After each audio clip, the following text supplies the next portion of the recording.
Il me semble que dans notre pays, après avoir connu une période de sécularisation, on peut la dater à partir de 1905, l'année de la loi dite de séparation du 9 décembre 1905, petit à petit, il peut y avoir les méfaits pour certains, les bienfaits pour d'autres de la sécularisation, et petit à petit, la religion est devenue moins consistante avec le temps. D'aucuns le déplorent, d'autres disent c'est comme ça, c'est le cours naturel des choses. Même le vocabulaire, on n'ose plus parler de charité chrétienne, on parle de solidarité. On n'ose plus parler de Dieu, on parle de transcendance. On n'ose plus parler de religion, on parle de spiritualité. C'est vrai que les routes de Katmandou sont passées par là, c'est vrai. Et voilà, depuis 3 décennies, peut-être un peu plus, voilà une tradition religieuse qui surgit. En réalité, elle n'est pas si incongrue, si allogène, si intruse, si invasive, si étrangère à la nation, sauf que là, elle vient en force et elle vient notamment avec une vigueur de jeunesse, avec beaucoup de mésententes et d'une compréhension exclusive où l'identité, qui doit être en principe polyvalente, sédimentée, plurielle, composite, elle a été réduite uniquement à la question religieuse. Et voilà que des jeunes gens qui viennent, qui osent demander des heures aménagées en cours pendant le jeûne du mois de Ramadan. On voit des jeunes filles qui se voilent. On veut manger halal. On est dans la revendication. Et ça a donné la possibilité d'agacer dans un premier temps, et puis de gêner, et puis de provoquer même un certain mimétisme. Nous commençons à voir à Paris, je ne sais pas quel est le cas ici à Nantes, pas loin de Sainte-Clotilde, des jeunes prêtres en soutane. C'est de revenir, de recouvrer une sorte dans une rivalité. J'aurais souhaité pour ma part que ce fût une émulation saine à qui allège le mieux le fardeau qui accable le dos de l'homme qui souffre, conformément aux références scripturaires de l'une ou de l'autre des traditions religieuses, et notamment dans la famille abrahamique. Mais bon, on a une sorte de rivalité comme ça. Et au lieu de gérer ça avec sagesse, c'est toujours facile de dire il y a qu'à, il faut que savoir enseigner, c'est facile, mais trouver des réponses quand on gère les questions de la cité, c'est toujours difficile. Je dis ça avec beaucoup d'humilité et je mesure ma position de celui qui vient dire il n'y a qu'à ça, il n'y a qu'à faire ceci ou cela. Donc voilà, on se retrouve effectivement dans une logique à la fois d'affrontement, de confrontation. On a même osé parler qu'on s'achemine vers la guerre civile à petits pas. On parle d'affrontement à bas bruit, etc. J'ai la faiblesse de croire que ce que nous faisons dans ces rencontres-là, à notre échelle, participe peu ou prou à désamorcer les choses. Parce que nous parlons. Et je crois à cette thérapie de et par la parole. Il n'y a pas mieux que la circulation de la parole. Parlons-en, parlons-nous. C'est ça l'idée. Pour le premier point, si tu penses que je n'ai pas parlé suffisamment sur tel ou tel, je parle toujours sous le contrôle de Chiab, le premier point, il y a une fourche, il y a 2 aspects. Le premier, certains grammairiens nous mettent en garde en nous disant « Méfiez-vous du suffixe « isme » qui étouffe la racine ». Je garde ma déférence pour le judaïsme ou le christianisme s'il s'agit de ces 2 traditions religieuses. Mais en tout cas, le « isme » le plus souvent étouffe le radical ou la racine. On l'a vu avec l'écologisme et l'écologie, le marxisme et Marx, le rigorisme et la rigueur. On peut trouver des exemples comme ça. Et aussi étonnant que ça puisse l'être, on avait parlé de l'islamisme au XIXe siècle. On a parlé longtemps de la foi mahométane. Ça, c'était le temps des turqueries de Molière. Puis on a parlé du mahométanisme. Puis on a parlé de l'islamisme. Au moment où il y avait le génie du christianisme de Chateaubriand, il y avait d'aucuns qui parlaient aussi du génie de l'islamisme. Même Roger Caterini, plus tard, a parlé du génie de l'islamisme. Et curieusement, à la charnière 19e, 20e siècle, on commençait à parler des religions d'Inde, des religions d'Israël et des religions d'islam. Et puis pour la religion d'Israël, on a gardé le judaïsme, et pour l'islam, c'est resté islam. Comme ça. Parfois même, on a parlé de la religion des Ismaélites. Et bien avant, on avait même parlé des Agariens, avant qu'on parle des Sarrasins. Agariens parce qu'ils seraient descendants d'Agar, etc. Donc, durant une bonne partie du XXe siècle, on a parlé de l'islam. Avec la confusion entre islam majuscule, I majuscule, Shihab en a parlé tout à l'heure, qui renvoie à la civilisation, et l'islam écrit avec petit i, qui renvoie à la religion.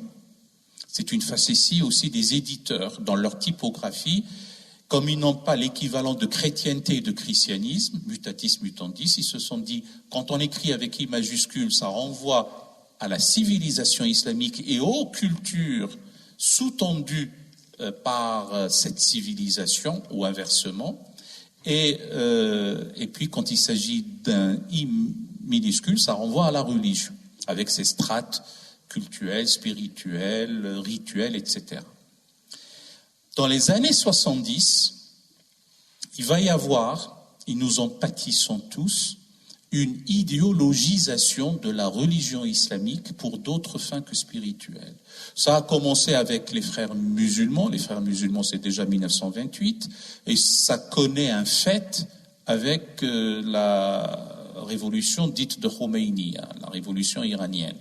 Et là aussi, la rivalité entre le wahhabou-salafisme des Saoudiens et la révolution chiite iranienne, pour des considérations à la fois de géostratégie, mais aussi de course vers le leadership, ça a donné lieu à cette crispation où l'on a domestiqué, idéologisé, manipulé, instrumenté ou instrumentalisé la religion islamique.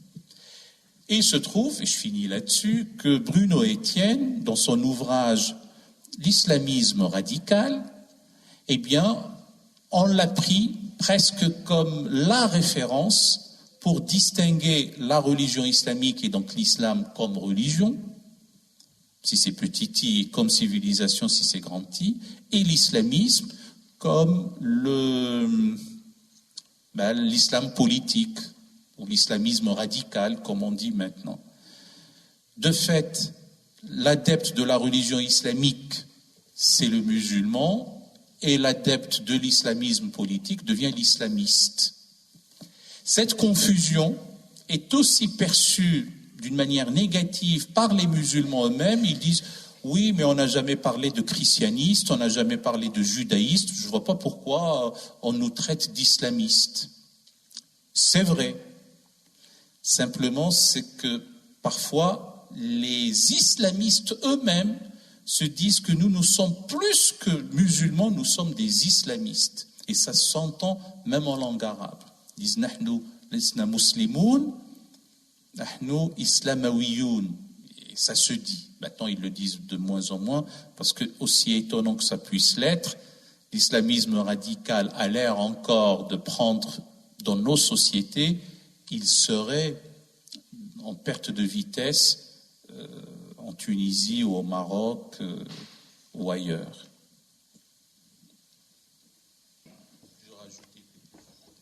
Non, mais je trouve que la question de monsieur, et nous aimerions, mon cher Aleb, que tu puisses aussi ajouter un point, c'est que nous assistons Et après, évidemment, c'est un constat sociologique qui, sans doute, mérite discussion. Est-ce que nous assistons à une déchristianisation et est-ce que justement la résurgence du fait religieux islamique suscite aussi une angoisse collective? Parce que d'une certaine manière, les sociétés européennes sont très sécularisées, laïcisées, où la question de Dieu, au final, devient de moins en moins factice. Est-ce que d'une certaine manière, nos concitoyens sont de plus en plus nietzschéens, c'est-à-dire constatent en fait la mort de Dieu et l'islam leur rappelle que Dieu n'est pas mort? Je vous ai bien dit que je parle sous son contrôle et que j'obéis à ce que me demande Chieb. Je ne voulais pas entrer dans ces détails pour laisser davantage de parole, mais la question, elle est fondamentale. Je la résume en ceci.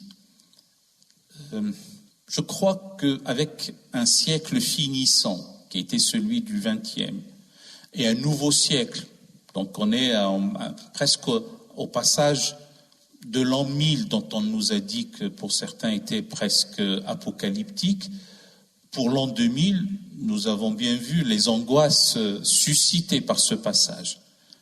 D'ailleurs, on avait même célébré ce passage avant l'heure, puisque l'an 2000 complète le XXe siècle. Ce n'est pas le premier du XXIe, parce que l'an 0 n'existe pas, c'est l'an 1 qui existe. Et ça, personne n'y avait pensé, ou très peu, sinon il n'y aurait pas eu en grande pompe le passage à l'an 2000. C'est pas parce qu'il y a 3 0 et 2 que ça y est, l'an 2000, comme l'an 1900, ça fait partie du 19e. L'an 2000 fait partie du 20e. Et plus tard, 2100, ça fera partie du 21e, c'est pas l'autre siècle. Eh bien, ce passage-là a été, pour certains, synonyme de réelles angoisses. Je ne fais pas de la psychologie de bazar.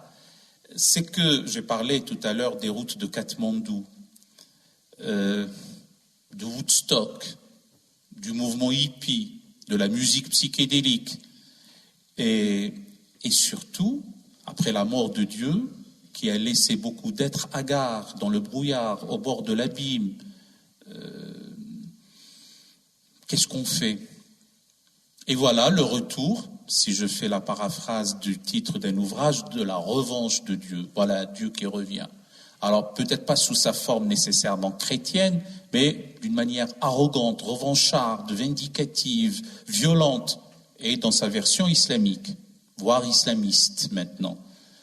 Et à mon sens, si je devais encore ajouter 2 mots, ce retour du divin, du religieux, comporte 2 dérives, ou comportait en tout cas 2 dérives. La première, c'est celle un peu du prise unique du tout spirituel dans lequel on s'approvisionne en crème chantilly spirituelle tel les suppléments d'âme. On va prendre un peu de soufisme, un peu d'hésychasme byzantin, un peu de bouddhisme, un peu de kabbale, un peu de zohar, et on fait zazen ensemble, et voilà, et on se fabrique sa propre religion. Je ne veux jeter l'anathème contre quiconque, mais ça a donné lieu aussi à des dérives où l'on a exploité le malaise intérieur. Et le on, ce sont davantage des pseudo-prophètes ou quelques pseudo-gourous qui ont joué sur ce malaise intérieur.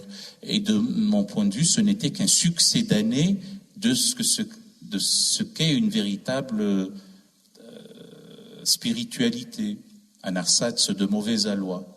Et l'autre dérive, nous connaissons ses méfaits jusqu'à maintenant, c'est celle du formalisme, fondamentalisme, fanatisme qui dégénère en extrémisme et en terrorisme. Davantage dans la tradition religieuse islamique que chez les évangéliques, par exemple, mais en là, malheureusement, quand on voit le nombre d'attentats commis au nom de Dieu dans la religion islamique, il y a de quoi avoir peur véritablement de ce qui se passe. On a un arc de cercle qui va depuis le nord Nigeria jusqu'à l'île de Jolo, passant par la Corne africaine, sans m'appesantir sur cette région du monde qui a vu naître une monstruosité idéologique et religieuse dénommée Daesh, et ça se fait au nom de la religion islamique. Il y a de quoi désespérer. Des vies humaines sont fauchées. Eh bien, à un moment donné, on dira stop. Ça ne peut pas continuer comme ça.